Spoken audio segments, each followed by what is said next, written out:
Hi friends, మీరు ఎప్పుడైనా ఒక వ్యక్తిని కారులోనే సమాధి చేశారని విన్నారా? అలాగే ఈ వీడియోలో విల్లు ఆకారంలో ఉన్న ఈ ఆలయం గురించి, ఇంకా గిటార్ ఆకారంలో ఉన్న ఈ అడవి ప్రాంతం గురించి కూడా తెలుసుకోబోతున్నాం. ఈ వీడియోలో ఇలాంటివి చాలానే ఇంట్రెస్టింగ్ ఫ్యాక్ట్స్ ఉన్నాయి. ఈ వీడియోని మీరు చివరి వరకు పూర్తిగా స్కిప్ చేయకుండా చూడండి. మరి ఏమాత్రం ఆలస్యం చేయకుండా ఇక వీడియోలోకి వెళ్దాం. ఫ్యాక్ట్ నెంబర్ 1, మీరు ఎప్పుడైనా ఒక వ్యక్తిని కారులోనే సమాధి చేశారని విన్నారా? ఇది నిజంగానే జరిగింది. దక్షిణాఫ్రికాలోని ప్రముఖ రాజకీయ నాయకుడైన స్టేకడే బాఫ్టన్ పిట్స్ అనే వ్యక్తి యూడిఎం పార్టీకి చెందినవారు. ఆయన చిన్నప్పటి నుంచి కార్లను ఎంతగానో ఇష్టపడేవాడట. రాజకీయంగా తాను ప్రజలకు ఎంత సేవ చేసినా తన వ్యక్తిగత జీవితం మాత్రం పూర్తిగా కార్లతోనే తిరిగేదట. 1980 మెర్సిడెస్ E500 లీమోజిన్ కారులో తన చివరి కోరిక మేరకు తన మరణానంతరం తన కుటుంబ సభ్యులు మార్చి 28, 2020న ఒక చోట పెద్ద గొయ్యి తవ్వి ఆ కారులో డ్రైవింగ్ సీట్ లో తనను కూర్చోపెట్టి కారును గొయ్యిలో వేసి సమాధి చేశారట. అతని కుటుంబ సభ్యులు ఇంకా తన అభిమానులు ప్రజలందరూ ఈ విచిత్రమైన సంఘటనను చూసి ఇది చరిత్రలో నిలిచిపోయే సంఘటన అని అభిప్రాయపడ్డారట. ఫ్యాక్ట్ నెంబర్ 2, మీరు ఇప్పుడు చూస్తున్నది రామ్ నారాయణ ఆలయం. ఈ ఆలయం ఏపీలోని విజయనగరంలో ఉంది. ఈ ఆలయం ప్రత్యేకత ఏమిటంటే ఇది పూర్తిగా శ్రీరాముడు విల్లును పోలిన ఆకారంలో నిర్మించబడింది. ఈ ఆలయాన్ని శ్రీరామ్ నారాయణ దాస్ అనే భక్తుడు నిర్మించాడట. ఈ ఆలయం 20వ శతాబ్దంలో రూపుదిద్దుకుంది.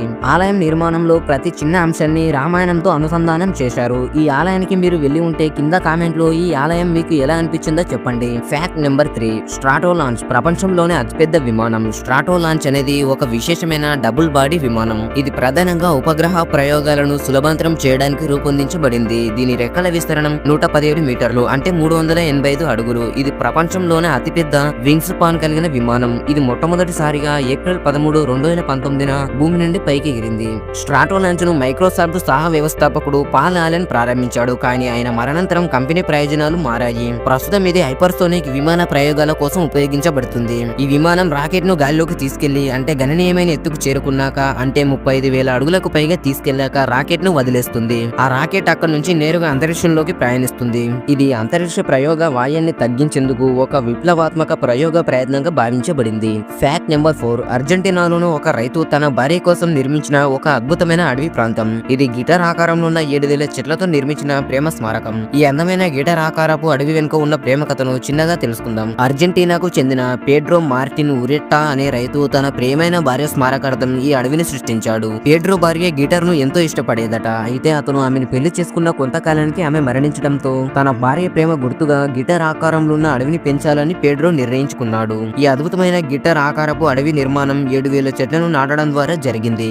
ఇది దాదాపు 2,600 అడుగుల పొడవు ఉంటుంది. ఈ అద్భుతమైన గిటార్ ఆకారపు అడవి నాసా ఉపగ్రహ చిత్రాల్లో కూడా గుర్తించబడింది. అలాగే ఇది ప్రపంచవ్యాప్తంగా విశేషంగా గుర్తింపు పొందింది. ఫ్యాక్ట్ నెంబర్ 5, 2011 మార్చి 11న జపాన్ లో భూకంపం సంభవించింది. అతిపెద్ద సునామీ జపాన్ ని తాకింది. ఈ ప్రకృతి విపత్తు వల్ల లక్షలాది ఇళ్లు, చెట్లు, భవనాలు నాశనమయ్యాయి. ముఖ్యంగా రికుజెంటాకట ప్రాంతంలో ఫైన్స్ అడవి పూర్తిగా ధ్వంసమైంది. కానీ 70,000 చెట్లలో కేవలం ఒకటే ఒక చెట్టు మాత్రమే ధ్వంసం కాకుండా ఉంది. ఈ చెట్టును మిరాకిల్ ఫైన్ అని పిలుస్తారు. సునామీ వల్ల లక్షలాది చెట్లు ధ్వంసమయ్యాయి. కానీ ఈ చెట్టు ఒకటే భారీ అలల దెబ్బలకి కూడా తట్టుకొని నిలబడింది. సునామీ నుండి కొంతకాలం తర్వాత ఈ చెట్టు సహజంగా జీవించలేకపోయింది. కానీ ప్రభుత్వం మరియు పర్యావరణ శాస్త్రవేత్తలు దీన్ని రక్షించేందుకు ముందుకు వచ్చి దీన్ని కాపాడారు. ఈ చెట్టు గురించి మీరేమనుకుంటున్నారో కింద కామెంట్ లో చెప్పండి. ఈ వీడియోకి అయితే ఇంతే ఫ్రెండ్స్. ఈ వీడియో మీకు నచ్చితే తప్పకుండా లైక్ చేసి నా ఛానల్ ని సబ్స్క్రైబ్ చేసి పక్కనున్న బెల్ ఐకాన్ ని ఆల్ నోటిఫికేషన్ లో పెట్టండి. మరొక వీడియోతో మళ్ళీ కలుద్దాం. అంతవరకు సెలవు.